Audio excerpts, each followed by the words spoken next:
আজকে আমরা চলে এসেছি রঘুনাথগঞ্জ বাজাজে, যেখানে এই শোরুমের সাথে আমরা কথা বলেছিলাম যে পালসার N160 নিয়ে আমরা একটা ছোটো রিভিউ করতে চাই, যে সেটা রাইড ইমপ্রেশন কেমন, সেটা ফার্স্ট লুকিং কেমন।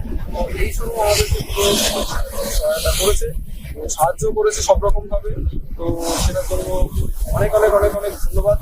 বন্ধুরা, এটাই হচ্ছে দ্য নিউ পালসার N160, যেটাকে দিয়ে আমরা সবারই ফার্স্টে যদি লুকসের দিক থেকে দেখি তাহলে জিনিসটা এটাই আসবে যে এটা পুরোপুরি পালসার N250 এর মতোই। ইভেন এটাকে পালসার N250 এর ছোটো ভাইও বলা যেতে পারে বা ছোটো কাজিনও বলা যেতে পারে।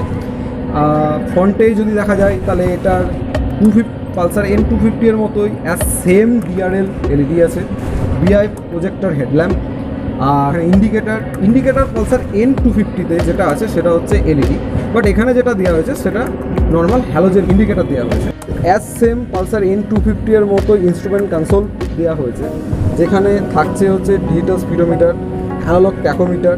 ইভেন এছাড়াও এখানে থাকছে কি, এখানে গিয়ার ইন্ডিকেশন দেওয়া হয়েছে, ফুয়েল ইকোনমিক দেওয়া হয়েছে, তারপরে এখানে থাকছে টাইমিং ছাড়াও এখানে আরও অনেক কিছু থাকছে, যেটা হচ্ছে যে ট্রিপ 1, ট্রিপ 2 ওডোমিটার থাকছে। আর এছাড়াও এখানে অ্যাভারেজ ফুয়েল ইকোনমি কত আসছে আমরা সেই সমস্ত কিছু ডিটেলসটা এখানে পেয়ে যাচ্ছি। তাহলে পালসার N160-তে আমরা পেয়ে যাচ্ছি 4 stroke single cylinder oil cool engine. আর এছাড়াও এই জিনিসটাকে দেখে হয়তো মনে হতে পারে যে এটা পালসার N250 এর মতো, কিন্তু না, এটার ইঞ্জিন ক্যাপাসিটি পালসার N250 এর থেকে খানিকটা কম।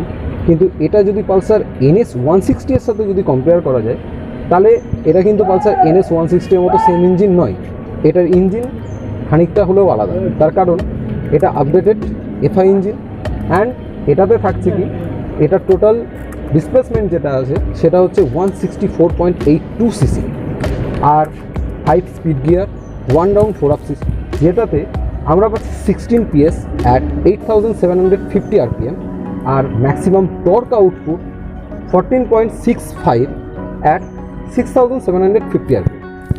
ইঞ্জিনে আদার্স যে জিনিসগুলো সেখানে থাকছে যে এখানে ছোট একটা লেগ গার্ড দেওয়া হয়েছে, এখানে সিঙ্গেল হর্ন, এখানে আছে ইঞ্জিন অয়েল ভিজিবিলিটি। এছাড়াও এখানে থাকছে হচ্ছে যে ইঞ্জিনের উপর একটা গার্ড সিস্টেম, যেটা মাঠকে গার্ড করার জন্য ইউজ করা হয়। এছাড়াও এইখানে যদি একটা জিনিস আসা যায় সেটা হচ্ছে যে পালসার N250 এর যদি এক্সস্ট সিস্টেম আর পালসার N160 এর এক্সস্ট সিস্টেম টোটালটাই আলাদা, বিকজ এটার এক্সস্ট সিস্টেম ছোটো। পালসার N250 এর এক্সস্ট সিস্টেম যেটা বাইরে, সেটা কিন্তু এখানে এক্সস্ট সিস্টেমটা টোটালি ছোটো। তাহলে একবার আমরা নিতে পারি যে এটার এক্সস্টের সাউন্ডটা কেমন করেছে।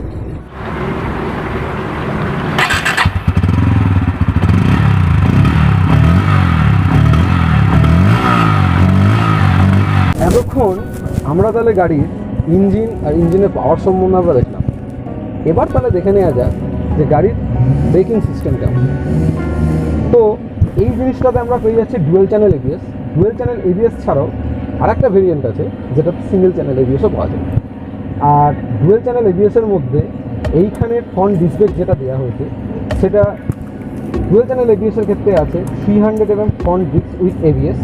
আর এটা ছাড়াও রেয়ারে যেটা আমরা পেয়ে যাচ্ছি সেটাতে থাকছে হচ্ছে 230 mm এর rare disk with ABS system.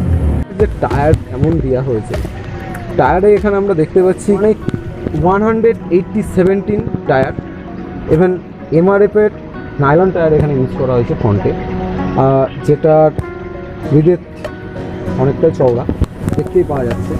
আর তাছাড়াও এইখানে আমরা যে অ্যালয় হুইলসের মধ্যে এখানে আমরা একটা ছোটো করে একটা গ্রাফিক্সও পেয়ে যাচ্ছি। আর এছাড়া পিছনে দেওয়া হয়েছে 230/17 টায়ার, যেখানে আমরা পেয়ে যাচ্ছি MRF ব্র্যান্ডেড টায়ার নাইলন।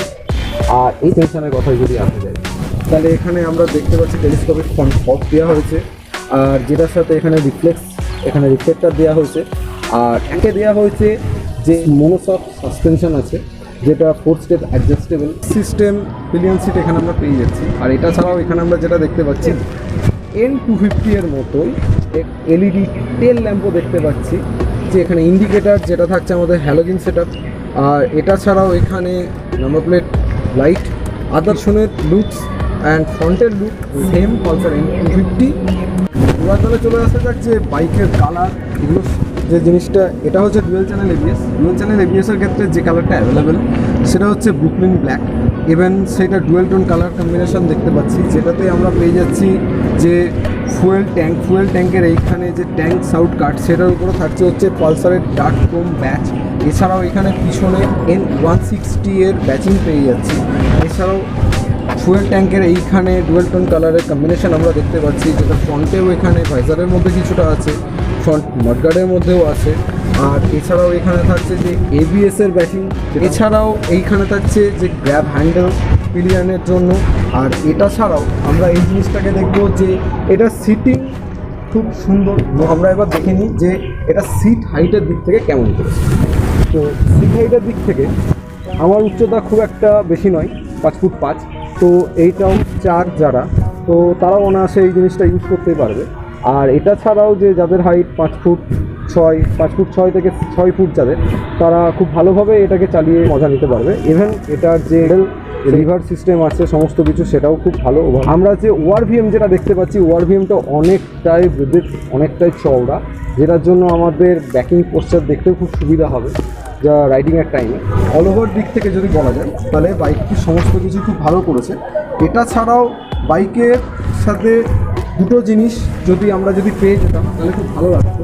সেই জিনিসটা সেটা হচ্ছে যে যদি এটাতে কিক স্টার্টের অপশান যদি থাকতো, সেটাও ডেফিনেটলি ভালো লাগতো আমাদের।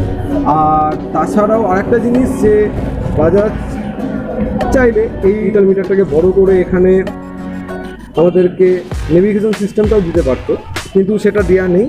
আর ছোট ডিজিটাল সিস্টেমে নেভিগেশন সিস্টেম দেওয়া যেতেই পারে, কিন্তু সেটার একটা জিনিসের প্রবলেম আছে, সেটা হচ্ছে যে ল্যাকিং হয়, যেটার জন্য রাইডিং যখন করবে তখন হয়তো যারা রাইড করবে তাদের ক্ষেত্রে সেই জিনিসটা অসুবিধা হবে। তখন তারা যখন হয়তো টার্নিং নিচ্ছে তার কিছুক্ষণ পরে হয়তো তাদেরকে নেভিগেশনটা শো অফ করবে।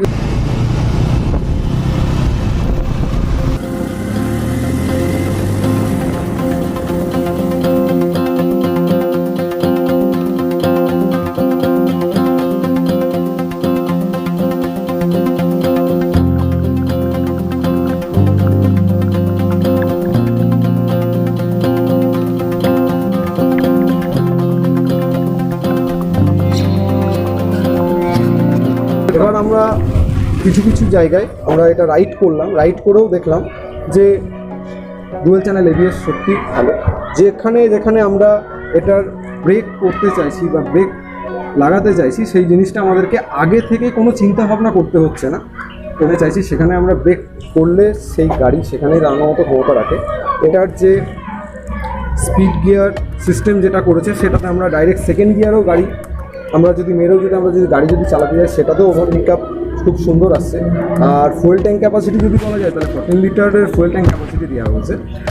আর এটা ছাড়াও এই গাড়িটির ক্ষেত্রে একটা জিনিস যে মাইলেজ, যেটা কোম্পানি থেকে বাজাজ থেকে যেটা বলছে যে ওভাবে 40 থেকে 45, 40 থেকে 45 যে জিনিসটা সেটা আপনারা অবশ্যই পাবেন, কিন্তু সেটার জন্য অ্যাভারেজ একটা স্পিড আপনাদেরকে স্পিডের মধ্যে মেনশন করে যেটা গাড়ি চালাতে হবে, সেটা হচ্ছে 50 থেকে 60 অ্যাভারেজ স্পিড। কিন্তু সেটার উপরে যদি যাওয়া যায় তাহলে কিন্তু যে মাইলেজটা, অ্যাভারেজ মাইলেজ যেটা যেটা পাওয়া যাবে, সেইটা কিন্তু অনেকটাই হয়তো কম দেখতে পাবে। তাছাড়া পালসার N160 সমস্ত কিছুর দিক থেকে এটা সিটি কম্পারেটিভ জন্য সত্যি খুব ভালো করেছে। যারা সিটি রাইড করতে যায় তাদের জন্য ডেফিনেটলি এটা ভালো। আর এছাড়াও ছোটোখাটো যে long trip, that means 200 kilometre, 300, 400 kilometre সেগুলো অনায়াসে এই বাইকে ভালোভাবে আমরা করতে পারবো। ভিডিওটি যদি ভালো লেগে থাকে তাহলে অবশ্যই ভিডিওটিতে লাইক, কমেন্ট আর শেয়ার করবেন। আর আমাদের পরবর্তী ভিডিওগুলোর আপডেট তাড়াতাড়ি পেতে আমাদের চ্যানেলটিকে সাবস্ক্রাইব করে নিন। আর চ্যানেলের পাশে যে বেল আইকনটি আছে সেটাকে প্রেস করে দিন। বাইক রাইড করার সময় হেলমেট পরতে ভুলবেন না, কার ড্রাইভ করার সময় সিট বেল্ট লাগাতে ভুলবেন না। সুরক্ষিত থাকুন, সাবধানে চলুন। ধন্যবাদ।